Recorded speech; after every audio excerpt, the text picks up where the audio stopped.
गुरुजी प्रणाम। हम लड़की या स्त्री से प्रेम क्यों करते हैं? प्रेम क्या है? लड़की या स्त्री के बारे में जो मन में पॉजिटिव या नेगेटिव विचार आते हैं उनसे छुटकारा कैसे पाया जाए, इसके बारे में। तुम करते हो तो तुम बताओ ना। कोई अज्ञात बात होती तो मैं बताता, जो तुम कर रहे हो तो तुम ही बताओगे ना क्यों कराए, मुझे क्या पता।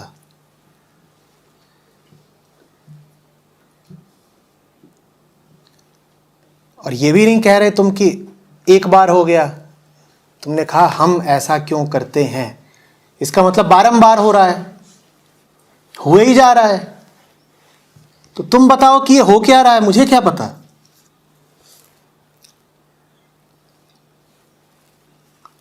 जो कुछ होता है तुम्हारे साथ, कुछ उसकी खबर लेते हो कि नहीं कि ये क्या हो गया, या बस फिसल जाते हो कि अरे हो गया, चलो हो गया, फिर अरे फिर से हो गया, अब फिर अरे फिर हो गया, हो ही जा रहा है।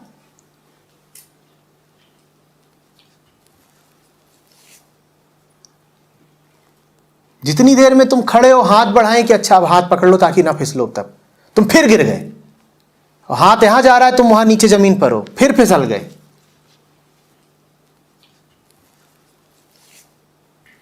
इतना भी अचानक नहीं हो जाता, सोचा समझा निर्णय होता है।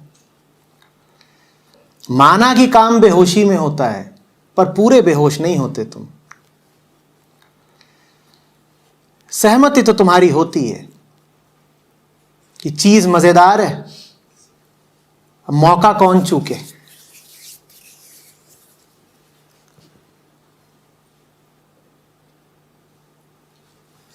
या एकदम एकाएक हो जाता है कि हम क्या करें, हो गया।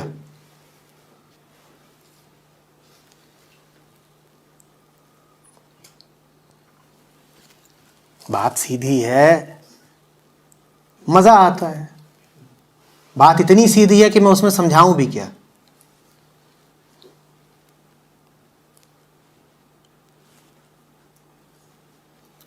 सेब खाओ मजा आता है ना जबान को, कोई मालिश करे पीठ को मजा आता है। वैसे ही जननांग होते हैं, उन्हें यौन सुख चाहिए।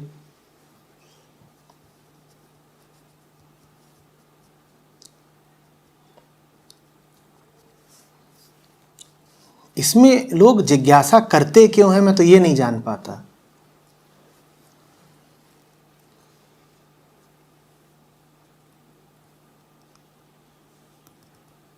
पुरुष जननांग है, स्त्री जननांग है, दोनों एक दूसरे की ओर आकर्षित हो रहे हैं, इसी को तुम बोलते हो आकर्षण। और क्या है इसमें छुपा हुआ, क्या है इसमें, क्या ऐसा है जो मिस्टीरियस है? कुछ नहीं।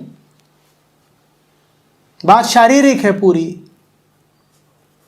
और रासायनिक है पूरी। तुम्हारे शरीर के भीतर कुछ रसायन है, स्त्री के शरीर के भीतर दूसरे रसायन है। वो है ही इस तरीके के कि एक दूसरे की ओर खींचेंगे। और इसमें क्या पूछते हो कि मैं स्त्री की ओर क्यों खींचता हूं? क्योंकि हार्मोन है इसलिए।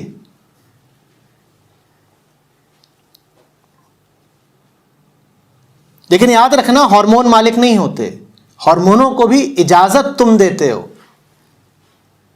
और इजाजत तो छोड़ दो, कई बार तो उन हार्मोन्स को भड़काते भी तुम हो। हार्मोन बेचारा चुपचाप भी बैठा होगा तो तुम उसे घिस घिस के उत्तेजित करोगे कि उठ, जाग दर्द दिल जाग।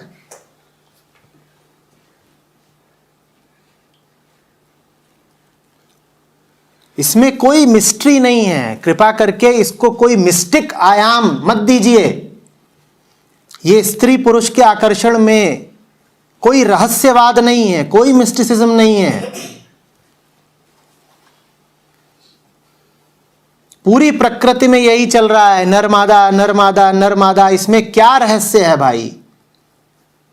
प्रकृति का मतलब है कि प्रजाति आगे बढ़नी चाहिए। नरमादा आकर्षित होते रहते हैं ताकि बच्चे पैदा हों, प्रजाति आगे बढ़े। ये प्रकृति का बंदोबस्त है, इसीलिए उसने तुम्हारे शरीर में हार्मोन छोड़े हैं ताकि प्रजाति आगे बढ़ती रहे। नहीं तो प्रजाति विलुप्त हो जाएगी। ये प्रकृति का चाहना है। तुम कैसे भी रहो, प्रजाति आगे बढ़नी चाहिए। बल्कि जो जितना गया गुजरा होता है वो उतना ज्यादा प्रजाति को आगे बढ़ाता है।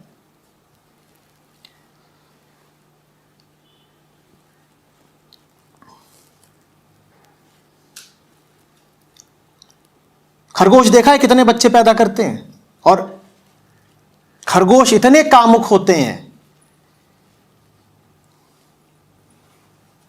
कि भाषा में मुहावरा आ गया है कि don't breed like rabbits, don't breed like rabbits, क्योंकि वो 2-4 महीने का होता नहीं कि शुरू हो जाता है।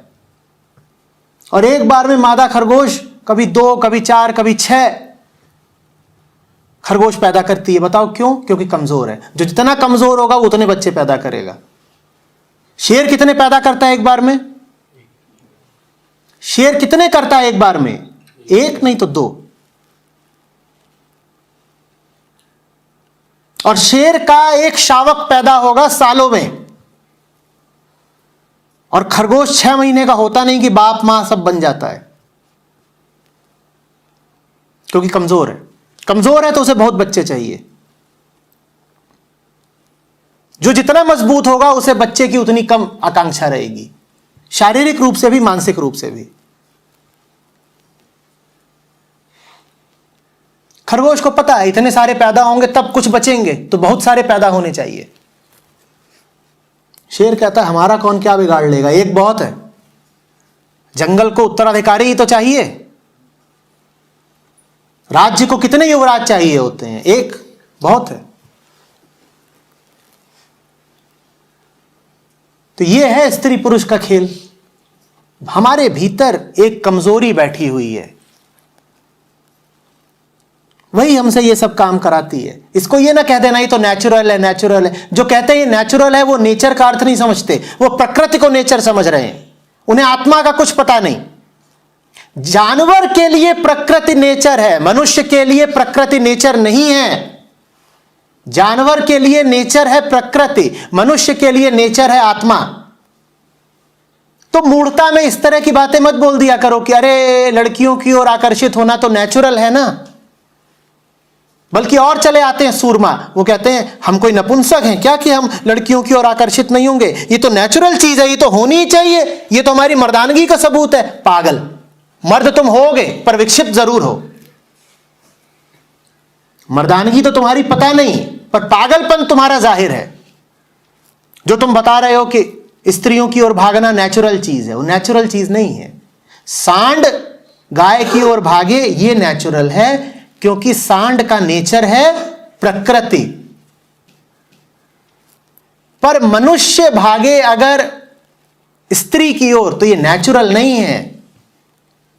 तुम्हारा नेचर आत्मा है। तुम्हें सांड और गाय की तरह व्यवहार नहीं करना है।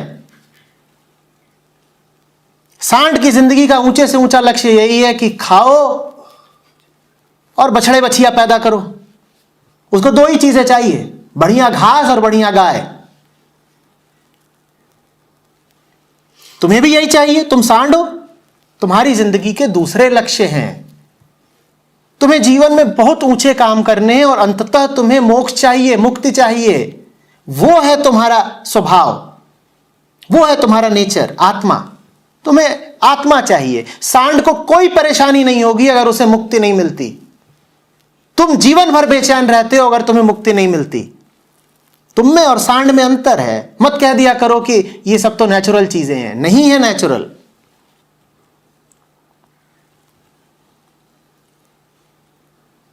बात कुछ समझ में आ रही है?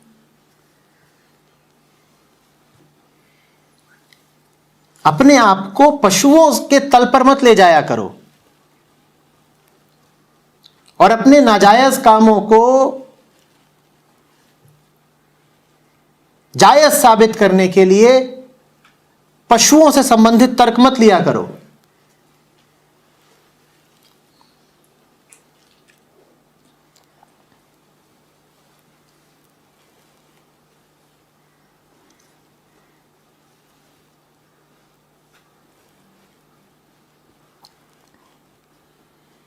जानवर कोई काम करे तो वो ठीक हो सकता है क्योंकि वो बेचारा जानवर है।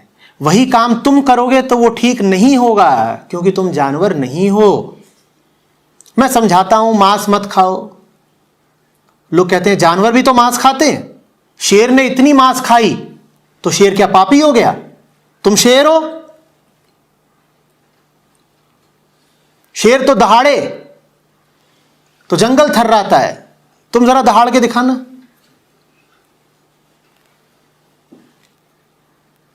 और तुमको और शेर को आमने सामने खड़ा कर देते हैं, फिर पता चल जाएगा शेर कौन है। जो बचे वो शेर।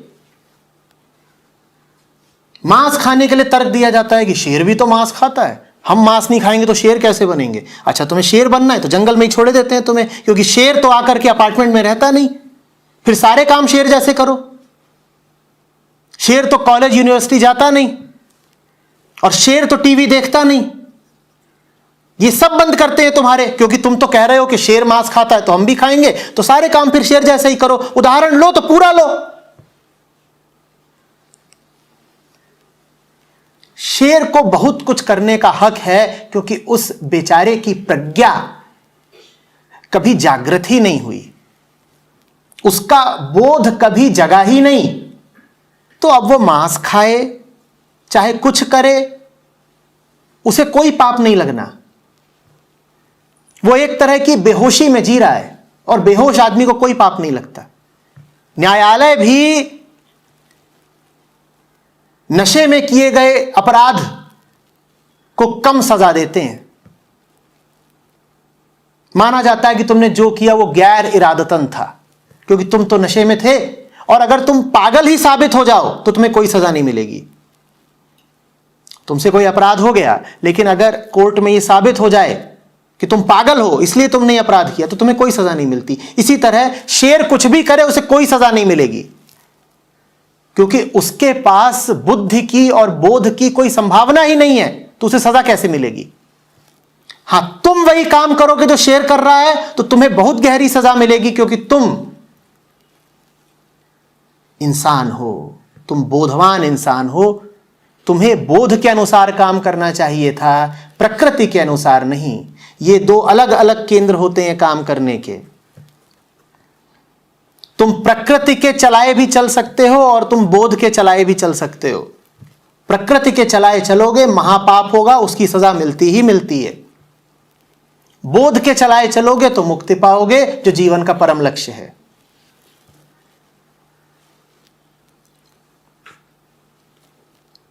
समझ में आ रही है बात?